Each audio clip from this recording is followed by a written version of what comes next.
বিজয় উল্লাস। তার আগে কিছু কথা শুনুন সুমন ভাইয়ের মুখে, পিছনের কথাগুলো শুনুন মনোযোগ দিয়ে ইনশাআল্লাহ।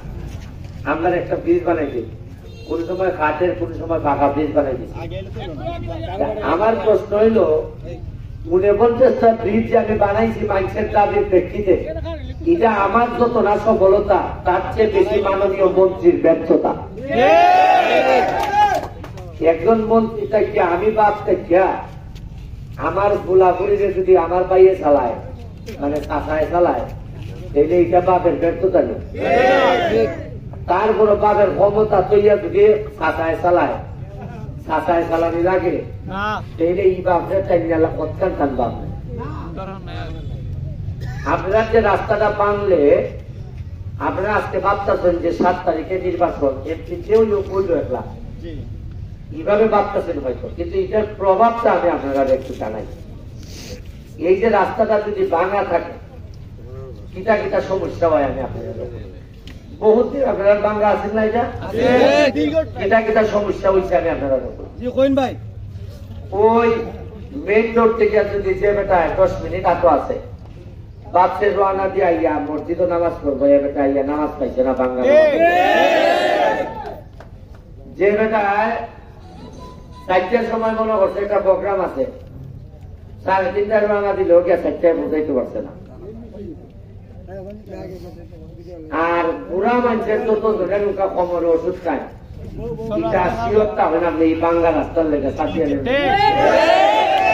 সাতিয়ানের মানুষে যে এখানে যে শিমুল ঘর সহ এখানে যে আপনার ফার্মেসির মধ্যে গিয়ে হজ্জত লাভে খায়, জিজ্ঞাসা করে যে হাড়ের বেদনা কোমর বেদনার ওষুধ কতলো ব্যস্ত, এটা হইলে আপনারা এটার কারণে। এরপরে এই রাস্তার কারণে বহু বিয়া শাদী ভাঙিয়ে গেছে, মানুষের পা যাইয়া দেখছে যে বাবা এই চুরি গেলে বিয়া দিলে আমার উপরে প্রেগনেন্ট হলে এটা রাস্তাতে গেলি করে এত বিজয় কোথাইতে আসলো আর কত উল্লাস কোথাইতে আসলো, দেখতে থাকুন আর শুনতে থাকুন পুরো ভিডিওটা। ধন্যবাদ। সুমন ভাই কি কথা দিয়েছিল মাধবপুর সোনারঘাটবাসীকে আর সাতিয়ান উপলক্ষে কি বলেছিল তা আমরা শুনব। আমি বিশ্বাস করি মাধবপুর সোনারঘাটের প্রতিটা মানুষের ভোট আমি চাই এবং এদের ভোট তৈরি আমি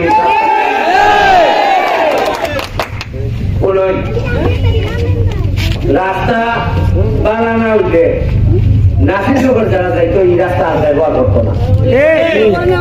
আর যদি রাস্তা বানানো হয় নাসিরনগরের লোক এমনি যাইবো, সাইড বাজার হারিয়া কিছু কেনাকাটা করবো, আই করতে বাজারটা ভাঙা হইব নি, বাইরের মানুষ আইলে বাজার সাঙ্গা হয়।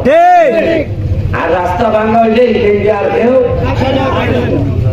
শিমুল ঘর গেছিলাম, শিমুল ঘর দেখলাম আমার যে নিতেছে কোন আমি স্যান্ড মার্টিন পানির উপরে আছি। আমি কই তোমরা এটা সহ্য করলে এখানে কিছু তোমরা কিছু অভ্যই শরীরে রক্ত ঠান্ডা হয়েছে, তোমরা কোনো নেতার কথা বউ বলা মানে মানুষ মানে মনের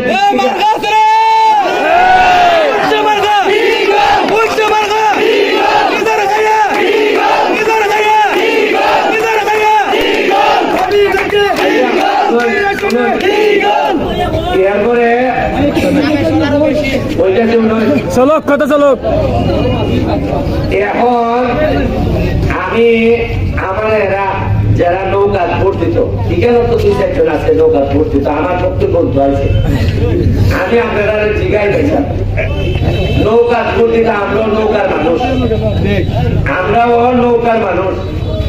আপনারা যে নৌকা ভোট দিত আপনারা একটা জিনিস জিগাই, আমরা তো আপনার ইগলের লেগাইছি না, ইগলের তো কোনোদিন এ তো আকাশ ওড়ে, এর কি ক্ষমতা আছে নৌকা ডুবাইবা?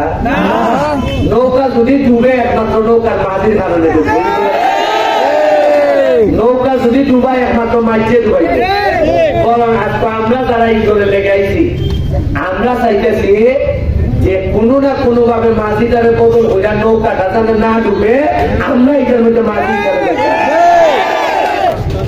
এরা তো নৌকায় যারা ভোট দেবে এরা বুঝোই না যে ইগলের ভোট দিলে বরং নৌকা ডুবার দিয়ে বাঁচবো। আচ্ছা 10 বছর ধরে আমি পরীক্ষা দিতেছি, একবারও পাস না।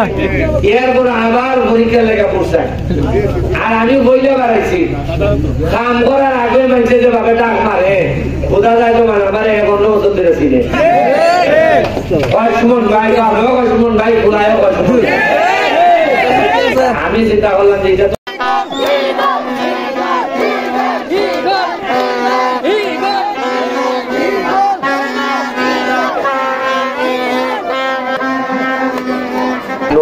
টাকা খালি ইটের গুড়া পালাইছিলাম। আমি জানতাম না যে আমি এমপি নির্বাচন করবো।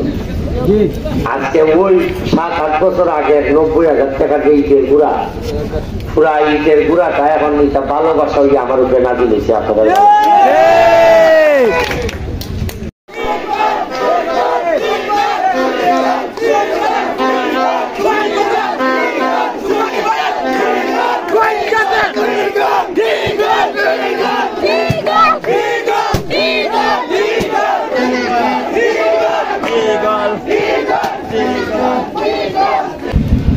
আমার বাবা নাই, আমি কোনো এমপি মন্ত্রীর ছেলে না, আমি কোনো শিল্পপতির ছেলে না। আমি আপনার মতো একটা পরিবার থেকে উঠতে আইয়া পড়াশোনা করে ব্যারিস্টার হয়েছি, ব্যারিস্টার ইয়া ঢাকা বিশ্ববিদ্যালয়ে পড়াশোনা করছি, 2,000 টাকা পয়সা যা নিজে করছি। আজকে বাড়ি ঘরের মধ্যে 49টা ব্রিজ বানিয়েছি, 37,000 আমের চারা লাগাইছি।